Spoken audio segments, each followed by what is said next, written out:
Lucy energy drink. Yeah, it's that good.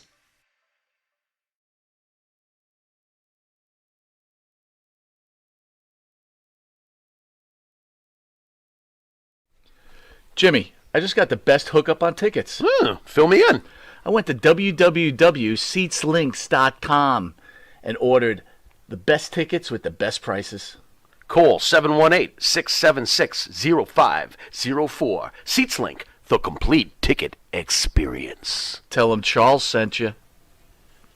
All right, welcome back to Long Island's #1 pro wrestling broadcast, Monty DeFaro, produced out of Indie Music TV in Ronkonkoma, New York, where we have the honor of having Ranger Ross, who's just killing it this morning. Killing it. So we're going to jump to this story. A lot of people know it, but we'd like to hear it on this show.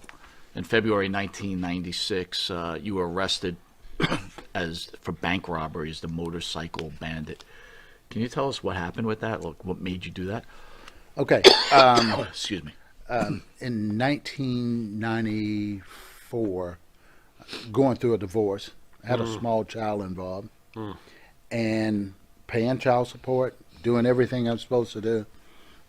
And so the neat thing about it, my wife and I, we sat down and like, look, we're not going to make this a messy divorce. We started out like folks, we're going to end like folks. So we wrote down everything that we wanted.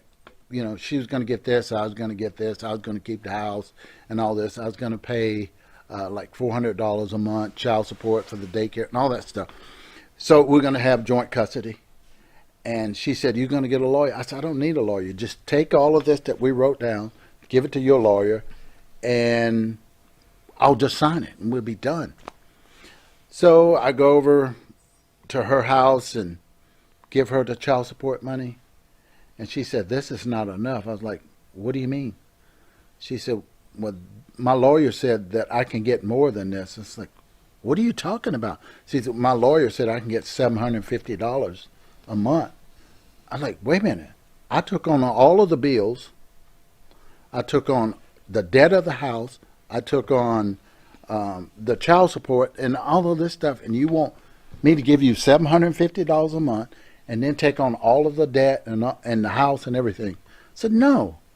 So then I had to go get a lawyer. And then when I went through my savings. I spent about $48,000 on lawyers.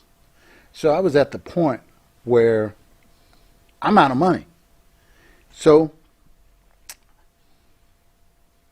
I could have went to probably 10 friends and just asked them, hey, look, dude, I need to borrow about 10 grand or something like that. And I didn't. Let me tell you what that is. That's foolish pride. And I'm going to tell you something right now. If you got any foolish pride in you, you need to get rid of it. Because it caused me to do one of the most stupidest things that anybody could do. And instead of me just swallowing my pride and asking somebody for help, I just waited and waited. The debt started piling up, and I'm frustrated, about to lose my child, and all of that. And so I just thought of this crazy idea. Where can I get some money? Oh, the bank. That's where the money is at. So I went and I robbed the bank. And I felt so bad about it. I turned myself in.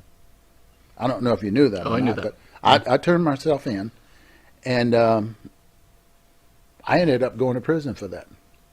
But you know what? The thing that should have been the worst thing to happen in my life turned out to be one of the best things that happened in my life. Because it should have been bad, but it turned out good. I went to college, got a degree, learned a trade, got out, went into ministry, and my whole life changed. I made back what I lost and even gained more. So I'm in a great position right now. So everything worked out. Go ahead, tell us a little bit about your ministry.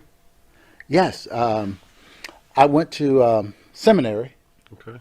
And got my degree in theology, biblical studies, and I am associate pastor at Mission for Life Church in Kennesaw. You can probably go on YouTube and see a bunch of my sermons on there, you know, me preaching, and It changed my life. Like I said, it should have been the worst thing to happen. Turned out to be the best thing to happen. You didn't even have a weapon on you when you held up that bag. No, Is that true? no. What'd you I do? went- Put your finger through your shirt? I mean, how do you get them to give you the money? I don't want to make a joke of it, but No, seriously, no, how'd you you, just how'd, go in. how'd You you do this? You just put your hand in your pocket and say, "Hey, look, give me the money," and they're trained to give you the money. Okay. So that's all you got to do. So when you're at home, you have the money and you can't concentrate. You're like, I just can't do this. Can you tell us like how it felt making that decision to turn yourself in? That had to be such, because now you're gonna miss your daughter, your child's. Had you gotten growing away up. with it? Basically, if you Yeah. didn't turn yourself in, did you Yeah. get away with this? Yeah. Wow. The Yeah, well, motorcycle. you know, bandit. the thing is Needs that conscience. Amazing. I got to tell you this. Before all of this happened, I had a calling to go into ministry, and I was like, God, I think you got the wrong guy. got the wrong You got guy. the wrong. You got the right plan, but the wrong man. And I was like, no. Okay. And I fought it. Matter of fact, I went to church one day, and I went down. They asked anybody went, and I just could not stop crying. I was just boo-hoo, and everybody like, man, what's wrong with you? What's wrong with you? And I knew I had that calling, and I was running from it. There's a story in the Bible about Jonah, and most people don't realize how Jonah ended up in the belly of the whale. Well, I'm going to give you a little brief synopsis of it. God told Jonah to go down to Nineveh and preach to those people, those heathens down there. I'm not doing it. And he said, look at you. That's a biblical scholar over there. He is. And he He said, was an I'm elder not also. doing it. I'm not doing it. He didn't like those people because they was heathens, and they had his folks in captivity for several years. So he got on a boat and went to Joppa, which is in the opposite direction. And when he got on the boat, God like, hey, look, I told you to do this. And he made the waves and the wind and the ship about to crash. And they go down like, hey, what's going on? Who did this? And he's like, okay, it's me.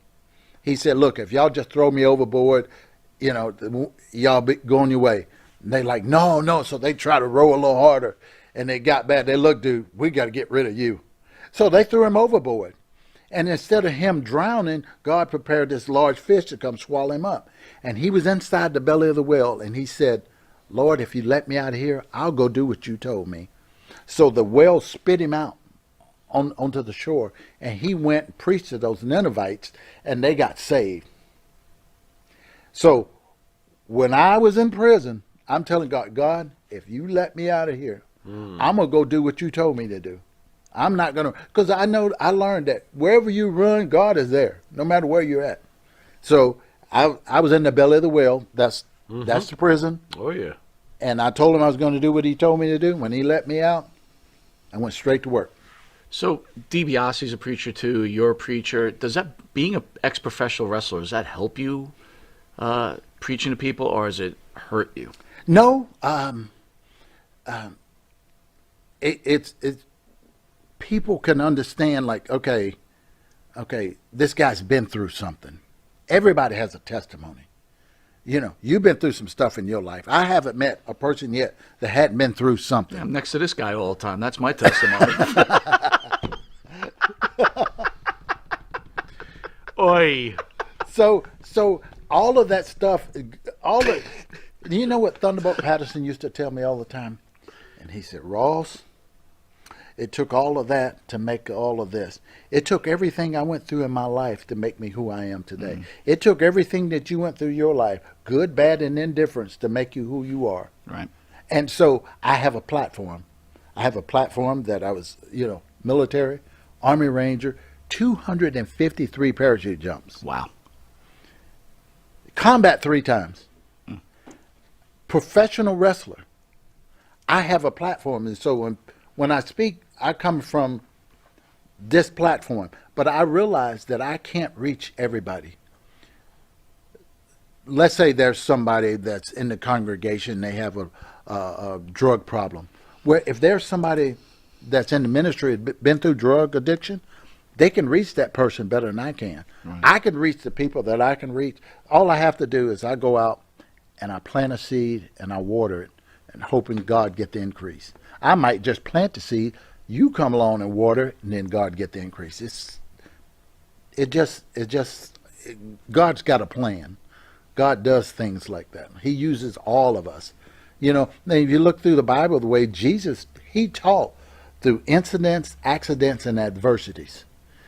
He used everything around him to get his message across.